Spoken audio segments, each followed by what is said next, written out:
और आगे बढ़ते आपको बता दें कि बिहार के जमुई की रहने वाली सीमा ने अपने हौसले से लोगों को एक नई राह दिखाई। सीमा ने एक पैर खोने के बावजूद हिम्मत नहीं हारी और अपनी तालीम जारी रखी। सीमा के हौसले को देखते हुए जिला इंतजामिया ने उसे ट्राईसाइकिल दी है। वहीं एक्टर सोनू सूद ने भी मदद की पेशकश की।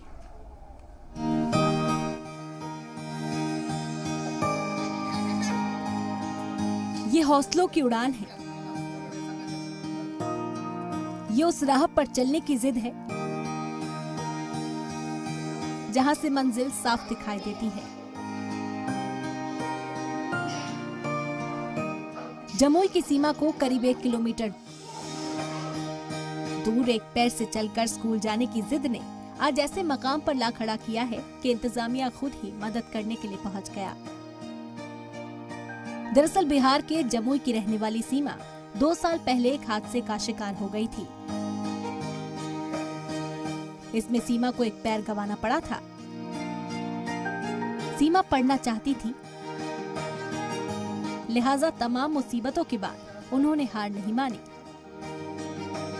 और एक पैर से ही चलकर रोजाना स्कूल जाने लगी। कौन क्लास में पढ़ती हो? चौथा में। कैसे जाती हो पढ़ने के लिए? ऐसे पैदल ही जाती हो?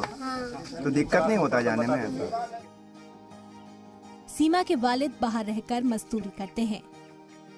6 बच्चों के खानदान का गुजारा बमुश्किल हो पाता है रखी, लेकिन सीमा को तो अपनी राह खुद बनानी थी, लिहाजा एक पैर से ही सारा काम खुद करने लगी।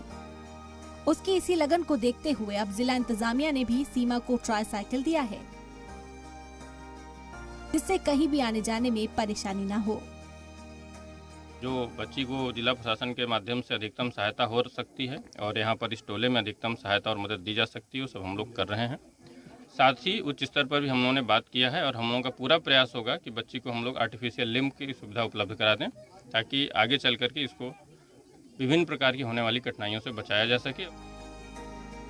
वहीं सीमा के हौसलों को देखकर एक्टर सोनू सूद ने भी ट्वीट कर उनकी मदद करने की पेशकश की है। सीमा पढ़ लिख कर टीचर बनना चाहती हैं, ताकि अपने गांव के बच्चों के लिए एक मिसाल बन सके। सीमा आज अपने गांव में लड़कियों की तालीम को बढ़ावा देने के लिए जिस राह पर चल निकली है, वो काबिल तारीफ है। ब्यूरो रिपोर्ट, जी मीडिया।